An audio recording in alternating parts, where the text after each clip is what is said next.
Good morning, ladies and gentlemen. How are y'all doing this morning? Good. Again, my name's Agent Janine Holter, and I work for the Pennsylvania Office of Attorney General. And on behalf of Kathleen Kane, who's the Attorney General of Pennsylvania, I thank you for having me here this morning. The Attorney General's office is the chief law enforcement agency in the Commonwealth of Pennsylvania. Our office does large-scale investigations dealing with narcotics investigations, criminal investigations, environmental and protection issues. Okay?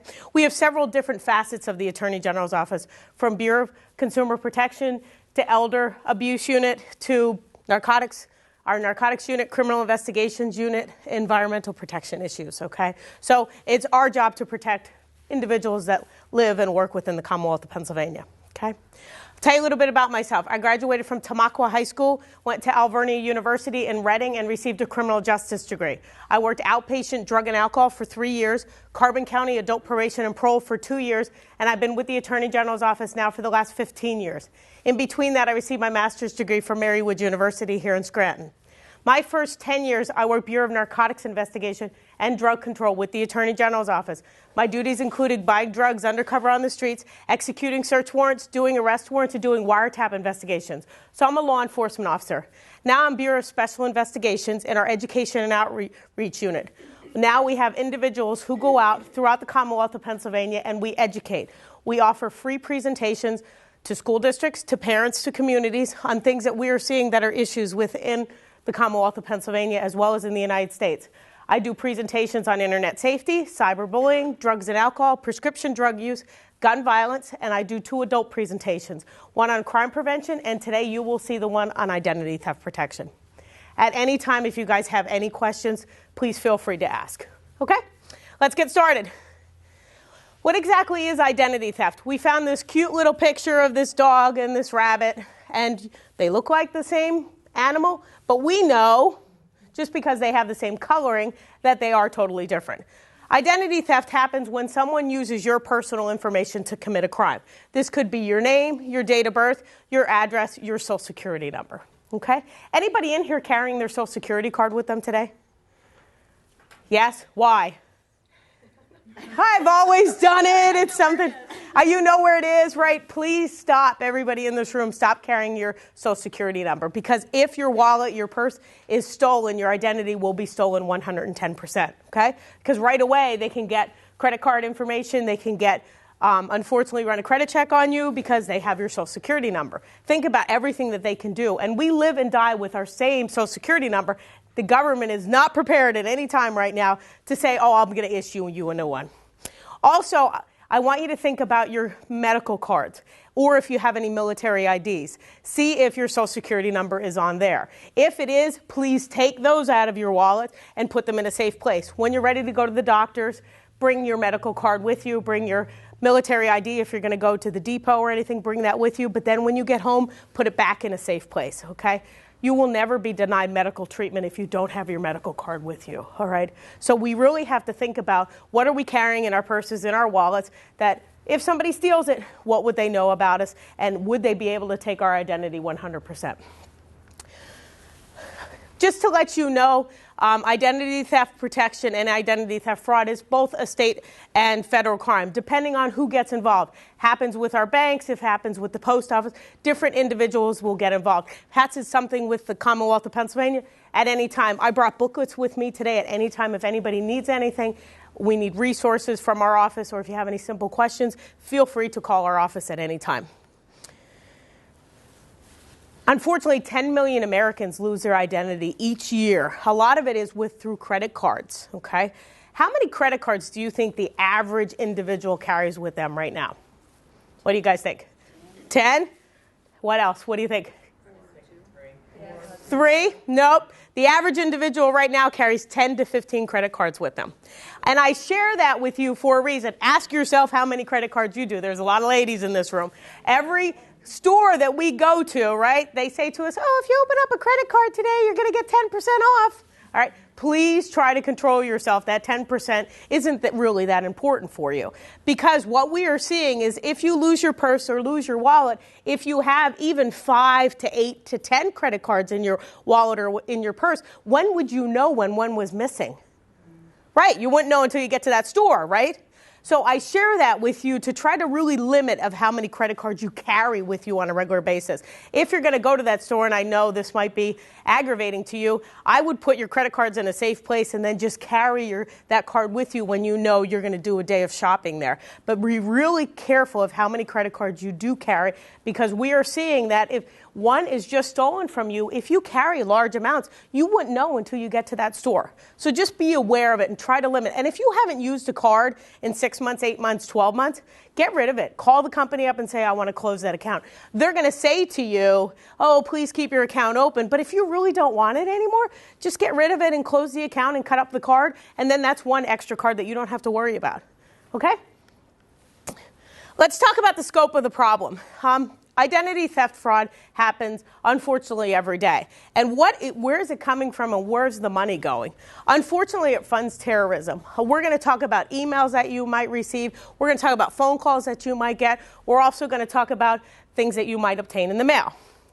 It's tied to organized crime. Unfortunately, what we are seeing is a lot of identity theft issues can happen with individuals overseas. Hurts the American economy. Unfortunately, we pay more for goods and services because a lot of times our credit card companies will write off. Say if somebody charged a $200 item and you said it wasn't you, well then right away they'll go, okay, write up a little statement or send us something, and then we're going to give you your $200 back. Well, eventually they're going to be writing all that stuff on insurance, and we might pay 50 cents, $1 more for an item that we wouldn't originally paid that much for due to people writing things off or because identity theft issues. Causes an alarm to the public. I don't want anybody in here to be upset about identity theft. This presentation today is to educate you and to make you think about what are you doing with your own personal private information on a regular basis. And this presentation is to make you think and to keep you safe. Contributes to stress. If you talk to anybody that has their identity stolen, unfortunately, they said they feel like they've been robbed. And we don't want anybody in here to feel that way. We want you to think about what can you do to protect even pieces of paper that you receive in the mail, even things that you have in your home, and where can you put things in a safe place. We pay higher prices for goods and services, and that is to deal with, unfortunately, with insurance companies. Let's talk about what is the average fraud amount per case that somebody could charge on somebody else's account before they notice it. How much do you think? What do you think? When would you notice as a charge is made on your account? How much money? $300. Unfortunately, we're up to $6,383. The reason being is so many people have so many credit cards and they might have high debt, so all they care about is paying the minimum amount. They don't really look at the bill to see what's been charged. You are in control of your own accounts. I want you to look at your bills on a regular basis to make sure that nothing has been charged that you haven't been aware of. But we see more and more people, they're really just paying the minimum amount. They're not looking at their bills. Okay? What approximately is the total 1-year cost of identity theft protection in the United States? How big of an industry is that people go forward to say to somebody else, protect my identity? How much money can companies making? What do you think? $1 million? Let's go. It's a $58 billion company. Okay? And I share that with you because a lot of these things to protect your identity you can do on your own. And we're going to go over more things like that today. How many hours are spent by victims to resolve an identity fraud case? How many hours do you think it takes? Hundreds. What we have on average is about 40 hours. But think about how many times you've been on the phone with some individual for 5 minutes, 10 minutes. Unfortunately, it is a long process. This is extremely important. Over half of all identity is perpetrated by who? Identity theft. Who? Do we know them? Family. Family, relative, friend, or in-home service provider. I share this with you because this is extremely important. Every single one of you are in control of everything that you carry and everything that's in your houses and in your apartments and where you live. So I want you to be aware of where everything is at all times in your homes. Where are your purses? Where are your wallets? Let's talk about statistically who misuses our personal information. Unfortunately, a family member or relative, that's up to 33%. Okay? So hopefully the summer is coming soon. If you're going to have that family picnic, Memorial Day. Let's talk about Memorial Day for a minute. I know we're going to get a lot of snow on Monday, but let's think about the sun. Talk about Memorial Day. We're going to have picnics. Be careful who you allow into your house. I know we have family members, I know we have friends, but we don't know if they're on hard times. A lot of times we won't know everything about them. So when you're getting ready and preparing for that Memorial Day picnic, be careful about what personal private information is around your house. Ask yourself, where's your checkbook? Where's your savings account statement? Where is your purse? Where's your wallet? Is it locked up somewhere, or is it sitting on the dining room table for everybody else to see? And I share that with you because I want you to think about that. Even if you're going to have a friend come over for a simple cup of coffee, we have to be careful of where all of our personal information is at all times. Even to one credit card, where is it? Can somebody get it from us? Because you know a lot of times people say, oh, can I use your restroom? And years ago, people would go into people's medicine cabinets on a regular basis to see what kind of medicine they were on, right? And now people are looking around for purses, for wallets, just to see, or even cash. Where's your jewelry, ladies, in this room when you're having that simple picnic? Okay, so I want you to think about that. A complete stranger outside the workplace. Unfortunately, this sometimes cannot be anything that we can control. This is up to 24%. But sometimes we can control it. We're going to talk about shredding documents, and we're going to talk about throwing things away. A friend, neighbor, or in-home employee. Unfortunately, this is up to 18%. If somebody is going to come into your house, say somebody's going to clean your oil burner, somebody's going to check your electric in your house, somebody's going to install a new refrigerator for you, please be there. Please watch them. Please make sure that when they're coming here and they're doing what they're supposed to be doing. A lot of times, and it's unbelievable how people just say, oh, my front door is going to be unlocked or my back door, just go ahead in and do whatever you have to do. I want you to have somebody there at all times, okay?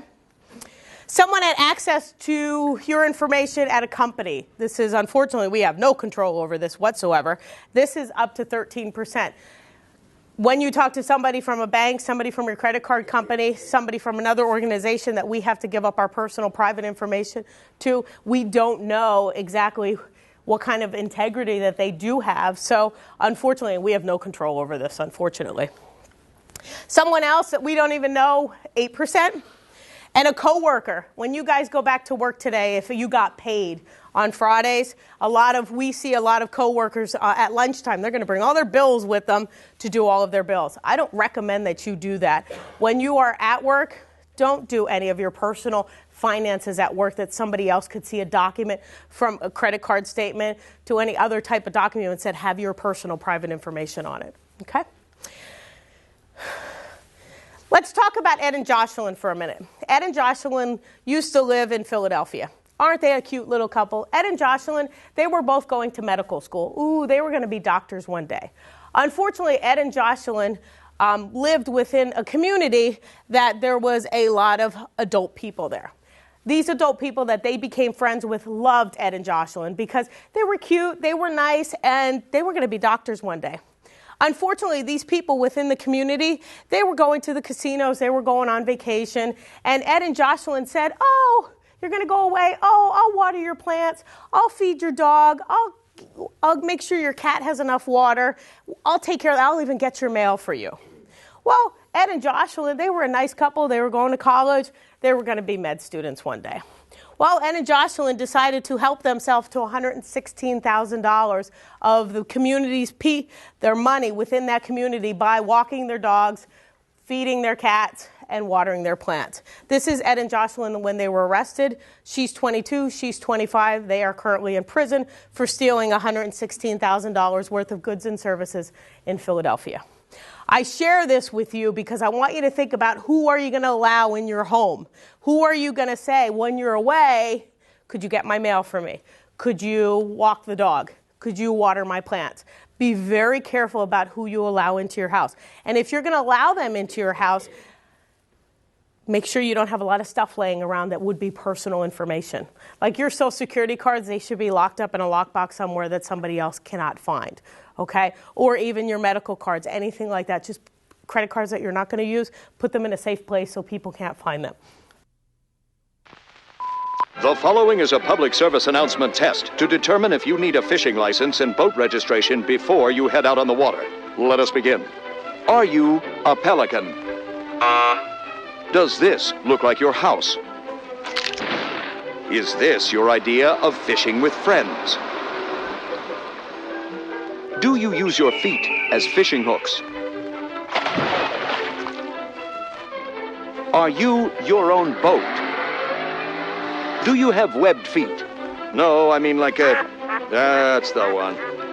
Do you want this in your favorite lake? Yuck, yike. No thanks, mister. Regardless how you answered, you need to be licensed and registered because it helps local conservation efforts protect the very natural resources you enjoy boating and fishing in for generations to come. Do your part at takemefishing.org. When I grow up, I want to be a psychologist or a therapist. I want to be a pediatrician. I was hoping to become a chef someday. I want to own a big house with the convertible and the jacuzzi and the pool, you know, all the good stuff. Role models, they don't tell you what to do, but they help you to go where you're going. I want to study law. I don't want to become a lawyer. I want to become a CIA agent. Young people, I think, do need a mentor because, you know, we don't know everything. And, you know, all the people, they've experienced stuff that we haven't. I would like to be a baseball player. As long as there's somebody behind you, pushing you and supporting you, then you feel that you always have the strength to keep going. Well, I would like to become like a doctor. That's my first choice. Sometimes you feel down and you feel that no one really understands and no one knows like where you're coming from. And it's great to see someone who's been where you are now and, you know, making it. So get involved and do your part. Invest in the future. Mentor a child. Let's talk about how information is obtained from you, okay? Carelessness, you allow yourself to be an easy target. Most of you probably drove here today. Is your car doors unlocked or are they locked?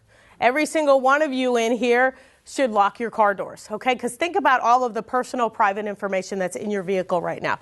You probably have your insurance card in there and you have your registration. That has your name and address on it, okay? If your car's here and you're here, guess what? Criminals, if they get into your glove box in your car, they know that you're sitting here. They might just rummage through your car. You won't even notice it. But now they're going to go to your house because they have the address that's on your insurance card or on your registration. So be aware of that. Anything, even if you're going to go into the mini mart for a gallon of milk, please lock your vehicles. Okay? And a lot of times you will see in the local papers if there's been criminal arrests for people that have taken things out of people's cars. They say their doors were unlocked. Your homes, where you live, your residences, please lock your doors. If you're going to sit out front, lock your back door. If you're going to sit out back, lock your front door. Something that we see as so common, but a lot of times I still live in a community where some people leave their doors unlocked because they said, I've been doing it for the last 30 years. It's okay. Nothing has changed. All right. But sometimes our communities have changed, and we don't know everybody that used to live in our communities like we used to. You know, some of you in here said, I knew my 10 neighbors. Now you're lucky if you know your first 3 neighbors. And I want you to think about that. Theft, it's stolen from you or your source of your information. And we're going to talk about those things from credit cards. We're going to talk about things that have been taken out of your garbage. We're going to talk about things in the internet. Trickery, you fall for a scam. And we're going to talk about a bunch of them in a minute. I want to talk about your driver's license for a minute. If you ever lose your driver's license, we see that some people work within their community or they don't drive too far. So they might think, I'll find my driver's license. If I lose it, it's okay. I share this story. This gentleman, John Yardley, lives in Philadelphia. Unfortunately, he had his driver's license on his dining room table. He also had a pay stub on there and some benefits package on his dining room table. He was a bachelor. He had one of those dining room tables that, you really couldn't sit at. He just put all his mail there. John Yardley asked a friend of a friend to come in and do some construction work at his house. He didn't know who this person was, but he went to work on a regular basis and said, hey, could you do this for me? Could you do that? Simple work around the house. Unfortunately, the person that he hired stole his benefits package from him and his pay stub. That information had his Social Security number on it. He also decided to open up bank accounts in his name, and he also committed crimes in the victim's name. And he also bought a used Cadillac Escalade in his name. Unfortunately, when the person in the Cadillac Escalade was driving, there was a traffic stop done. And unfortunately, during this traffic stop, this guy that he hired to be in his house was on parole. During the traffic stop, he got into an altercation with a law enforcement officer, and he left the scene of the crime. He did leave at the scene of the crime John Yardley's driver's license, though. So they thought the person that was driving the Cadillac Escalade was John Yardley, but it wasn't. Okay, they did go to his house and unfortunately arrested him for a short period of time until they realized it was the person that did some contracting work in his home was the one that committed the crime and opened up the accounts in his name and bought the Cadillac Escalade. So the moral of the story is if you ever lose your Pennsylvania's driver's license, please report it stolen, because if John would have reported it stolen, they would have never even come to his house to arrest him thinking that he was the one driving the Cadillac Escalade. Okay? Let's talk about skimmer devices. Unfortunately, they're out there. Some of them we can be aware of, other ones we can't. These are skimmer devices. These skimmer devices, what they do is they're a magnetic strip inside of this. Now, this is when you would go to a Mac machine. How many people in here go to the Mac machine to get money out? Okay, I do it all the time. This is the normal coverage on a Mac machine. This is a skimmer device. Inside that skimmer device is a magnetic strip which will record your account number, and it will also record your PIN number. Your transaction will go fine. These skimmer devices are usually placed on with Velcro. Pay attention when you go to get money out of the bank. A lot of people are talking to their friend, talking on their cell phone, and they're really not aware of their environment. I want you to be aware of your environment and what you're doing. Because if you saw this device on this Mac machine and you were paying attention, you wouldn't notice there's something wrong. But if you're on your cell phone, you're talking to your friend, you're not going to notice it. And your transaction will go smoothly. These are put on with Velcro. Usually criminals will sit in a parking lot for 20 minutes to a half hour and see how many people use the skimmer device. Then they will take the skimmer device off and they will use a laptop, use a computer, and they will have in the skimmer device all of your recorded information. And then they'll start making purchases on your behalf. They're put on with Velcro. If you see one and the bank is open, please go in and say, hey, I think there's something wrong with the Mac machine. If you're by yourself and it's dark and the banks are closed, don't use that Mac machine. Leave the area and report it to your local police. Okay? There's also handheld skimmer devices. These are used, unfortunately, at restaurants. Sometimes, not all the time. I would be familiar with restaurants that you go to. We have to really worry when we're on vacation because we don't know. What usually happens is somebody will work at a restaurant for a period of time, for a month or 2 months, and they will use a skimmer device. And what happens is they will record your card twice, once for the restaurant for the meal and the second one for themselves. A lot of times if people lose their identity and they don't understand why, it could have been through a skimmer device. Criminals will work there for a month, for 2 months, or they'll even pay people that work there a certain amount, $5 a swipe, $10 a swipe, to obtain other people's credit cards. Unfortunately, what happens is they have our account information, and if we use it as a debit card, they're also going to have our debit information. If you go and you have a credit card, a debit card, I would always use it as credit if you can do that. With debit, you cannot receive money back, but they will never get your PIN number. All right. So even if you go to the grocery store and they ask you debit or credit, use it as credit, because then even if they have a magnetic strip there, they won't get your PIN number to continue to make any charges. Okay. Does that make sense? Okay. There's also skimmer devices, and this has been on the news for several times, at gas pumps. We have to be careful even paying for gas at this point. You know where you get your receipt out of the gas pump? Well, you know that little thing, there's a lock and key there that you can open up to put new paper in? Well, unfortunately, and this is hard to believe, but it was on, I believe I was watching Nightline. Those keys, anybody could buy on the internet. So what criminals have done now, they're being smart. They're buying those keys, opening up where the receipts go, and they're actually installing skimmer devices inside where the receipts are of the gas pumps. So we wouldn't even notice if there was a skimmer device there because they used to be on the outside. Now they're putting them inside into gas pumps. So my suggestion to you is we have no control over it. But what they're saying is it's a 24-hour gas station. where they're putting the skimmer devices is where it's not a well-lit area, because they can do it pretty quick, but it's not going to be a well-lit, so nobody can watch what they're doing. So my suggestion to you is, if it's late at night and you're going to use a gas pump, go to a well-lit area. It's not a perfect solution, but it is a solution if you are going to use a credit card, okay? It's not perfect, but maybe they say criminals are not going to the pumps to use the keys where it's not well lit. Does that make sense? Okay, so, or, I hate to say this, carry cash. I know we've gotten out of carrying cash on a regular basis, but it seems like with these skimmer devices out there, now with gas pumps, they're really being targeted, that they're putting these skimmer devices inside the gas pumps, because that is a key that everybody, any one of us, can buy on the internet. They haven't changed those keys yet.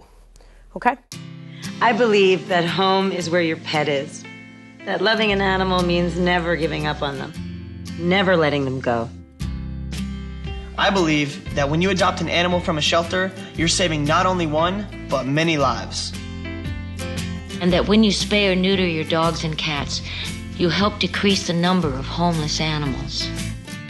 That it's time we do all we can to save the lives of homeless animals who are counting on us, because every dog and cat deserves a place to call home.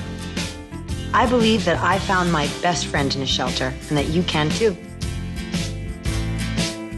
We believe that together with Best Friends Animal Society, we can bring about a time when there are no more homeless pets.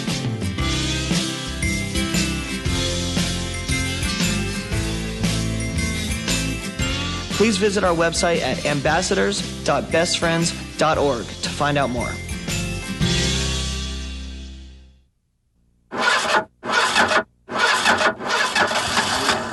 For the millions living with COPD, breathing becomes a real struggle. COPD stands for chronic obstructive pulmonary disease, but you may have heard of it as chronic bronchitis or emphysema. Over time, it makes it harder and harder to breathe until you feel like you're breathing through a straw. COPD is the fourth leading cause of death in the U.S. It kills one person every 4 minutes, and it took my grandmother. An estimated 24 million Americans are affected, but as many as half of them don't even know it. It's a race against time to spread the word about this serious disease. If you're over 35 and have ever smoked, you could be at risk. The good news is, there are steps you can take to improve your symptoms. I'm Danica Patrick, and I drive for COPD. Take action today to breathe better tomorrow. Join the movement at driveforcopd.com, take our screening questionnaire today, and talk to your doctor.